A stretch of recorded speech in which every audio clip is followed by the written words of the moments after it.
Joining us here at Post 9 with his outlook, Citi Global Head of Commodities, Ed Morse. Ed, thanks for being here.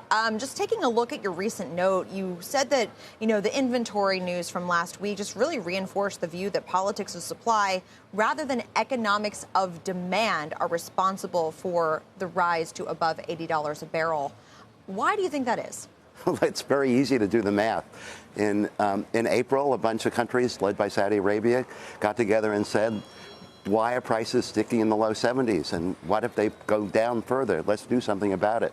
So they made a cut. Nothing happened. And then the Saudis decided they'd have to make another cut. So, when you take basically 2 million barrels a day out of a market, that's the difference between inventories building and inventories drawing. And that's what we're having now. So from here, do you see it continuing to go higher? Well, you think this is a third quarter phenomenon. And we definitely think that there's going to be incremental supply coming into the market in the fourth quarter that's going to more than meet demand. So we have in our numbers, just assuming the Saudis are going to bring back that 1 million barrels a day, we have a million and a half barrels a day of inventory growth in the last quarter of the year, and that'll bring prices down again if that works out that way. Who's bringing the incremental supply? Is it a compliance issue or somebody else?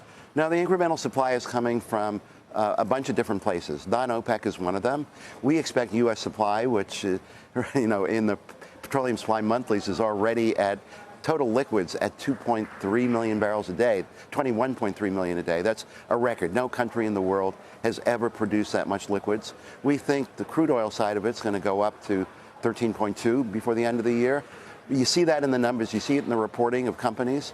They have greater efficiency than they had a year ago based on the drilling rates that they've come down to, and their production is growing, their efficiency is growing. It comes from Canada with the end of the wildfires. It's coming from another big slug of Guyana. I mean, you can't look at the Western Hemisphere without looking at, a solid million barrels a day of incremental supply. And then there are 5 countries in OPEC that people shouldn't be writing off.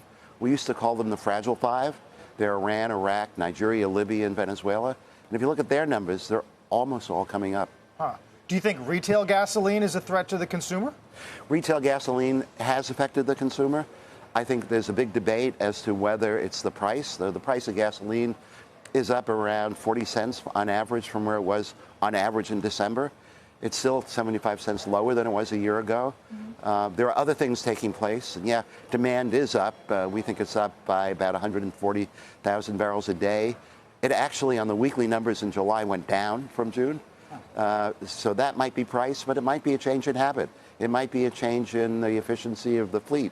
There are a lot of other things going on besides the price of oil. Well, because last year they seemed to be able to absorb the higher prices, decently well. You talk to executives in the banking space and they say consumers are still relatively flush with cash. Do you think that they're able to absorb these levels as well? Well, we think they're able to absorb these levels, and it's not our judgment that the price is what's doing it. It's very much our judgment that it's a change in driving habits around. 2 big changes. We look at the job market and we forget that we're having a record number of retirements. This has been the case since the beginning of the pandemic. You're taking people out of the labor market who had on average 3 cars per family. They now have 2, and nobody's going to work. And they're driving a lot less. So, yeah, employment is up, but the retirements are up too. Then we look at the efficiency of the fleet, which has gone up significantly. It's gone up significantly because of these supply chain problems.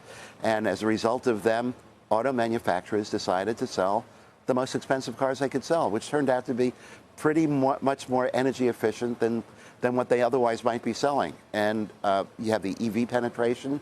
And if you've been, as I have been, a renter of vehicles this summer, I've rented 3 vehicles in 3 weeks in a row. The lowest average of the 3 cars that I rented was 38 miles per gallon. The highest was 57, by the way. Oh, my gosh. Wow. That's crazy. Huh.